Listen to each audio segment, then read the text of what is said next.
else have the problem on YouTube where some of your subscriptions just disappear? And it will be a while till I'm like, I haven't seen so-and-so upload in a while. And I go and check, and I'm just not subscribed anymore.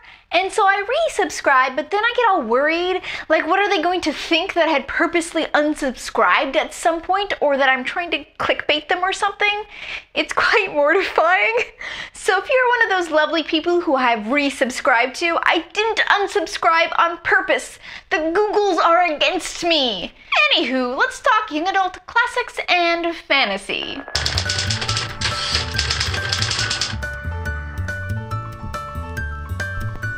I finally read Eleanor and Park by Rainbow Rowell. This was on my young adult contemporary TBR from last summer, and I finally got to it. I went in with some trepidation because I'd heard it was pretty intense, and they were not wrong. It's intense, but it's also just lovely. It's an intensely beautiful portrait of love. It's like a 1-2 punch to the heart, and I'm not sure I'll ever recover. This is now my second favorite Rainbow Rowell book after Fangirl. The only Rainbow Rowell book I have left to read is Attachments. Dreamer's Pool, the first book in the Blackthorn and Grimm series by Juliette Marillier. Juliette Marillier is one of my favorite authors. She writes historical fantasy, and she writes it very, very well. This came out in November. I had it pre-ordered as she's one of the authors I really want to support and own first editions of her new books as they come out from now on.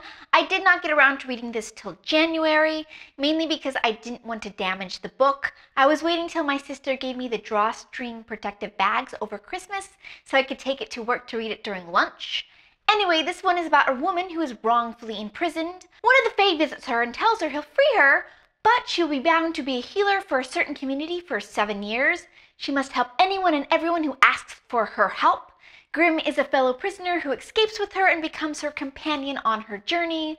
There's a concurrent storyline about a prince and his arranged marriage that weaves itself into the Blackthorn and Grimm storyline. I loved this book most of the way through. It was a thoughtful study of characters and their decisions. It deals with some dark things, but does it in a thoughtful and not simplistic manner. But then I got to the ending, which felt quite rushed to me. Major decisions which earlier in the book would have merited much soul-searching got a one-sentence throwaway. Should I feel guilty about this? Nah.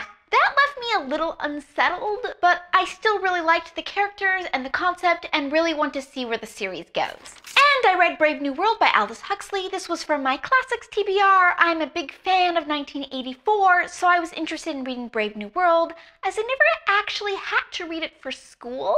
And the world building in this is excellent and really interesting.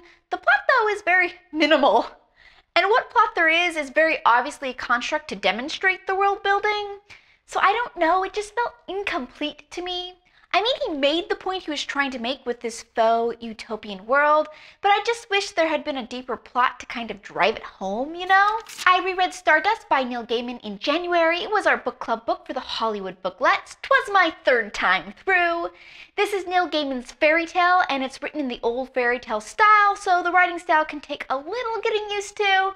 But when you do, this is just a lovely, sweet, and whimsical tale about a young man who promises the girl he's wooing that he will go retrieve a falling star for her. And thus his adventures begin. This is my favorite Neil Gaiman book. It rightly deserves its 5-star rating and its place as one of my favorite books of all time. Okay, thanks for watching, guys. What little quirky problems do you find popping up with YouTube for you?